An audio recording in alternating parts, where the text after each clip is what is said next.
नमस्कार दोस्तों। मैं उम्मीद करता हूं कि आप सभी अपने लाइफ में मस्त होंगे, तंदुरुस्त होंगे। आज के इस वीडियो में आप जानने वाले हो चंद्रगुप्त द्वितीय के उपलब्धियों के बारे में। आप चाहे किसी भी सेमेस्टर से हो, किसी भी ऑनर्स पेपर से हो, आपके सिलेबस में अगर ये प्रश्न है तो यहाँ पर आप आसान से आसान शब्दों में देख सकते हो। हालांकि मैं अभी इस प्रश्न को जो है MJ पेपर 2 के लिए पढ़ा रहा हूँ, लेकिन ये डिपेंड नहीं करता है कि किस ऑनर्स के लिए पढ़ाया जा रहा है। आपको अगर कोई भी ऑनर्स पेपर में प्रश्न पूछा जाए तो आप मेरे प्रश्नों को देखकर आसान से आसान शब्दों में समझ सकते हो। तो चलिए बिना देर किए आज के इस वीडियो को स्टार्ट करते हैं। प्रश्न है, चंद्रगुप्त द्वितीय की उपलब्धियों का वर्णन करें। चंद्रगुप्त द्वितीय के उपलब्धियों के बारे में आपको पूछा गया है कि चंद्रगुप्त द्वितीय की जो है क्या उपलब्धियां रही थी। सबसे पहले आपको परिचय देना है। चंद्रगुप्त द्वितीय, जिन्हें विक्रमादित्य के नाम से भी जाना जाता है। चंद्रगुप्त द्वितीय कौन था? तो चंद्रगुप्त द्वितीय जो है समुद्रगुप्त का बेटा था। चंद्रगुप्त द्वितीय का नाम विक्रमादित्य क्यों पड़ा? तो इनको जो है आगे चलकर उपाधि मिला विक्रमादित्य का। गुप्त साम्राज्य के महान शासक थे। इनका शासन काल जो है 375 से लेकर 415 ईस्वी तक माना जाता है। चंद्रगुप्त द्वितीय का शासन काल कब से कब तक माना जाता है? तो 375 से लेकर 415 ईस्वी तक माना जाता है। हालांकि जो है इसका जो है शासन काल का जो तिथि है अलग अलग स्थानों पर अलग अलग मिल सकता है, लेकिन हमने जो है आपको जहां तक संभव हो सका है सही बताने का प्रयास किया है। वे एक कुशल और पराक्रमी राजा थे जिन्होंने अपने पिता समुद्रगुप्त से अधिक अपने साम्राज्य का विस्तार किया था। समुद्रगुप्त कौन था? तो चंद्रगुप्त द्वितीय का पिता था। उन्होंने शक को पराजित कर गुजरात को अपने साम्राज्य में मिला लिया और उज्जैन को अपनी दूसरी राजधानी बनाया। तो चंद्रगुप्त द्वितीय अर्थात विक्रमादित्य ने जो है गुजरात पर जब विजय हासिल किया तो इन क्षेत्रों को जो है अपने साम्राज्य में मिला लिया और इन्होंने जो है उज्जैन को अपनी दूसरी राजधानी के रूप में स्थापित किया। पहला राजधानी कहाँ था? पाटलिपुत्र था। बाद में इन्होंने उज्जैन को अपनी दूसरी राजधानी बनाया। उनके शासन काल के दौरान जो है साहित्य, कला और विज्ञान के क्षेत्रों में भी अभूतपूर्व विकास हुआ। यानी चंद्रगुप्त द्वितीय यानी कि विक्रमादित्य के शासन काल के दौरान जो है साहित्य, कला और विज्ञान के क्षेत्रों में भी अत्यधिक विकास हुआ। अभूतपूर्व विकास का मतलब है ऐसा विकास हुआ जैसा आज तक कभी हुआ नहीं था, जिसकी प्रशंसा की ही नहीं जा सकती है शब्दों में। तो इस प्रकार से साहित्य, कला और विज्ञान के क्षेत्रों में महत्वपूर्ण विकास हुआ। आपको प्रश्न पूछा गया है कि चंद्रगुप्त द्वितीय की उपलब्धियों का वर्णन करें, इसीलिए हमने हेडिंग यहाँ पर बनाया हुआ है चंद्रगुप्त द्वितीय की उपलब्धियां। अब हम लोग समझते हैं कि क्या क्या उपलब्धियां रही थी। तो पहला जो है वो है शकों का दमन। चंद्रगुप्त द्वितीय ने शकों के खिलाफ 388 से 409 ईस्वी के बीच युद्ध लड़ा और इस युद्ध में उन्होंने शकों को पराजित कर दिया और गुजरात, सौराष्ट्र को अपने साम्राज्य में मिला लिया। इस विजय के बाद उन्होंने विक्रमादित्य की उपाधि धारण की। जैसे कि हमने आपको बताया है पीछे कि विक्रमादित्य यानी चंद्रगुप्त द्वितीय ने जब गुजरात और सौराष्ट्र में अपना साम्राज्य स्थापित किया, उस क्षेत्रों को जीता, तो इन्होंने जो है विक्रमादित्य का उपाधि धारण किया। शकों की पराजय ने गुप्त साम्राज्य की सीमाओं को पश्चिम में विस्तृत कर दिया। जब इन्होंने शकों को पराजित किया और गुजरात और सौराष्ट्र जैसे क्षेत्रों से खदेड़कर बाहर कर दिया, तो ऐसी स्थिति में गुप्त साम्राज्य की जो सीमा थी पहले से अधिक बढ़ी और व्यापारिक मार्गों को सुरक्षित किया, यानी व्यापार के क्षेत्रों में भी इनको बढ़ावा मिला। इस विजय के कारण चंद्रगुप्त द्वितीय एक महान और कुशल योद्धा के रूप में उभर कर आया। तो जितना इनके साम्राज्य विस्तार पहले था, जो इनके दादाजी, इनके पिताजी ने किया था, उनसे अधिक इन्होंने अपने साम्राज्य का विस्तार किया। दूसरा पॉइंट बनाना है दक्षिण भारत में प्रभाव। चंद्रगुप्त द्वितीय ने दक्षिण भारत में जो है वकाटक और कादम्ब राजवंशों से वैवाहिक संबंध स्थापित किया। जिस प्रकार से हमने आपको बताया कि राजा लोग जो है वैवाहिक संबंध इसलिए स्थापित करते थे ताकि इनका जो है साम्राज्य सुरक्षित रहे। दूसरी बात, जब इनका जो है आक्रमण किसी और राजाओं के खिलाफ हो तो सैनिक सहायता भी उन राज्यों से मिल जाता था। तीसरी बात, दहेज में भी जो है उनको कुछ क्षेत्र मिलते थे, इसीलिए जो है ये राजा लोग वैवाहिक संबंध स्थापित करते थे। वैवाहिक संबंध स्थापित करने के पीछे उद्देश्य क्या था? तो गुप्त साम्राज्य को शक्तिशाली साम्राज्य बनाना।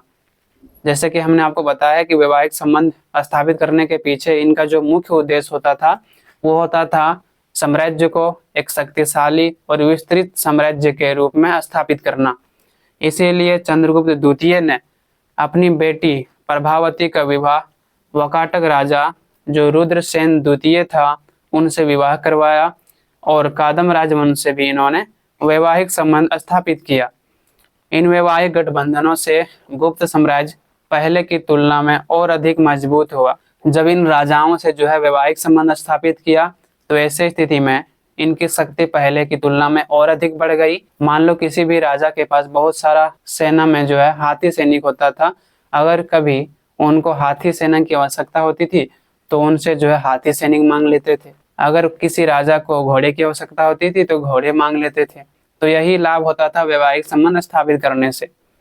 इन संबंधों के कारण जो है गुप्त साम्राज्य को दक्षिण भारत में राजनीतिक, सांस्कृतिक और आर्थिक संबंधों में वृद्धि हुई, जिससे साम्राज्य में स्थिरता और समृद्धि आई। यानी जब अन्य राजाओं के साथ इन्होंने वैवाहिक संबंध स्थापित कर लिया तो ऐसे स्थिति में जो है इन्होंने दक्षिण भारत में राजनीतिक, सांस्कृतिक और आर्थिक संबंध स्थापित कर पाया और इस प्रकार से इन्होंने अपने साम्राज्य का विस्तार किया।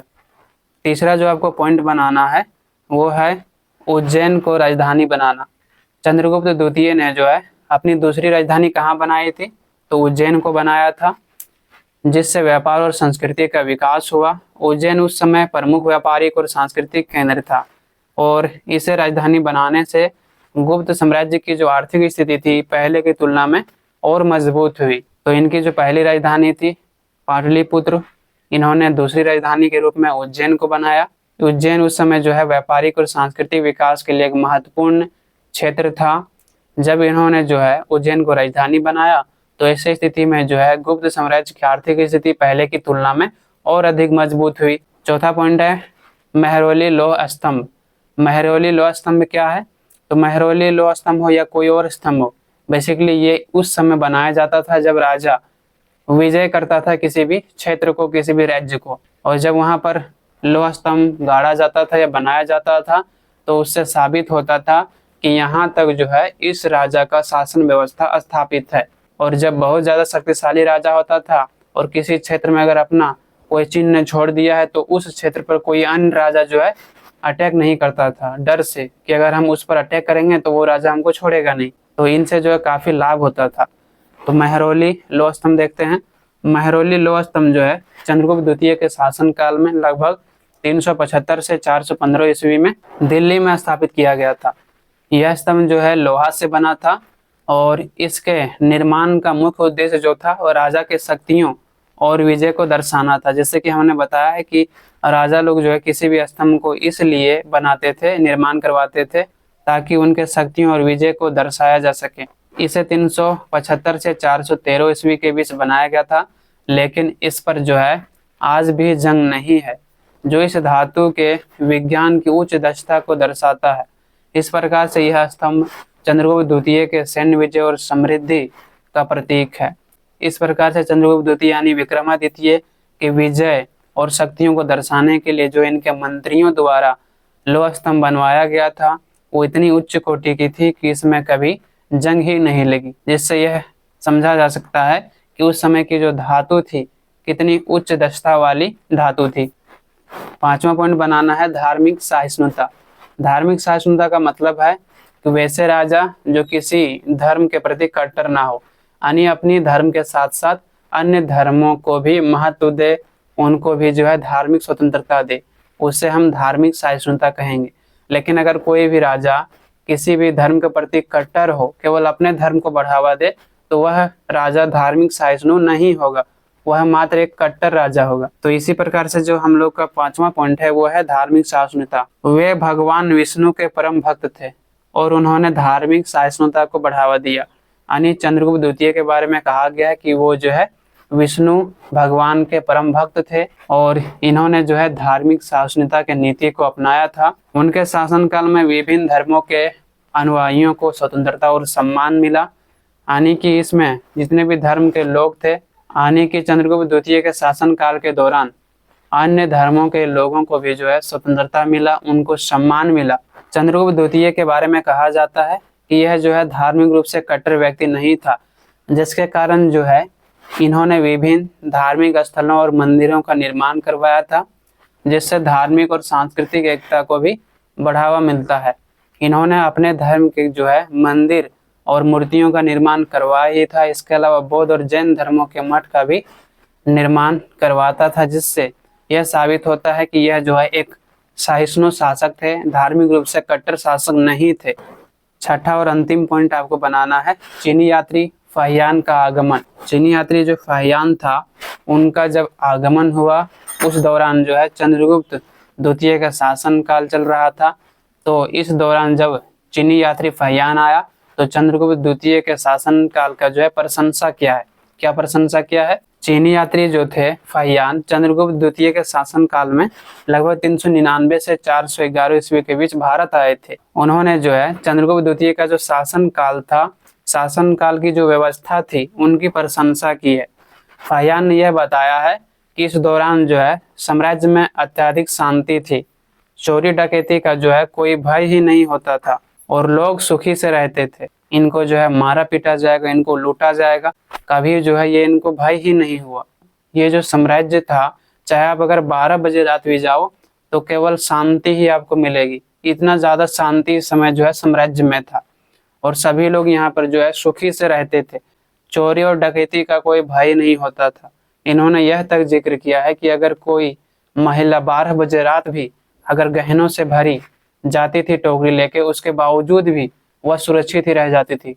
उन पर जो है कोई भी अटैक नहीं करता था, कोई भी लूटपाट नहीं करता था। तो इनका जो साम्राज्य, इतनी शांति थी और यहाँ की जो प्रजा थी सुखी से अपना जीवन बिताती थी। उन्होंने प्रशासनिक व्यवस्था की भी सराहना की और कहा कि कानून और व्यवस्था भी बहुत अच्छी थी। इन्होंने इनके प्रशासनिक व्यवस्था को भी सराहा है कि इनका जो कानून था काफी अच्छा था। इस प्रकार से अच्छा था कि जो दोषी होता था उनको दंड दिया जाता था और जो निर्दोष होता था उनको न्याय मिलता था। फाहियान ने यह भी कहा है कि चंद्रगुप्त द्वितीय के शासनकाल में बौद्ध धर्म का व्यापक प्रचार प्रसार हुआ। फाहियान ने यह भी बताने का प्रयास किया है कि केवल इन्होंने हिंदू धर्म को ही महत्व नहीं दिया, बल्कि अन्य धर्मों को भी महत्व दिया। इन्होंने जो है बौद्ध धर्म को जो है संरक्षण दिया, उनको भी महत्व दिया, जिसके कारण ही इनके शासनकाल के दौरान बौद्ध धर्म का बहुत अधिक प्रचार प्रसार हुआ। और अंत में आपको निष्कर्ष लिख देना है 40 से 50 शब्दों में।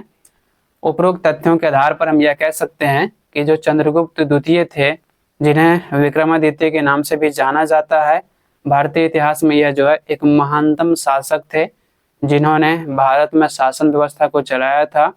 और उनके शासन काल में जो है गुप्त साम्राज्य ने चाहे राजनीतिक हो, सामाजिक हो, आर्थिक हो, सांस्कृतिक हो, सभी क्षेत्रों में अभूतपूर्व उन्नति की। अभूतपूर्व का मतलब है ऐसा उन्नति किया जैसा आज तक उन्नति हुई नहीं थी। तो इस प्रकार से यहाँ पर समाप्त होता है। आई होप आप सभी को समझ में आया होगा। आपको अगर इस वीडियो से थोड़ी सी भी सहायता मिली हो तो कृपया करके जो है एक लाइक और सब्सक्राइब करना ना भूलें। आपकी एक लाइक और सब्सक्राइब हमें नेक्स्ट वीडियो बनाने के लिए मोटिवेट करता है। दोस्तों, मैं अभी यूपीएससी की तैयारी करता हूँ और मैं अभी जो है 12 बजे रात आप लोगों के लिए वीडियो रिकॉर्ड कर रहा हूँ, क्योंकि दिन भर मुझे समय मिलता नहीं है। और इतने संघर्ष करने के बावजूद भी मैं आप लोगों के लिए वीडियो ला रहा हूँ। पिछले 5 महीना से जो है हमने वीडियो लाना बंद कर दिया था, समय का बड़ा अभाव था। लेकिन आप लोगों का जब लगातार कमेंट आया तो मुझे लगा कि आप लोगों के लिए जो है कुछ प्रश्न लाने चाहिए। और जब भी समय मिलता है मैं आप लोगों के लिए प्रश्न को लेकर आता हूं और आगे आता ही रहूंगा। तो आप सभी जो है अगर हमसे चाहते हो सभी प्रश्नों का उत्तर, तो डिस्क्रिप्शन में जाके टेलीग्राम में ज्वाइन कर लीजिए और आप कमेंट कीजिए कि नेक्स्ट वीडियो किस प्रश्न पर लाया जाए। धन्यवाद।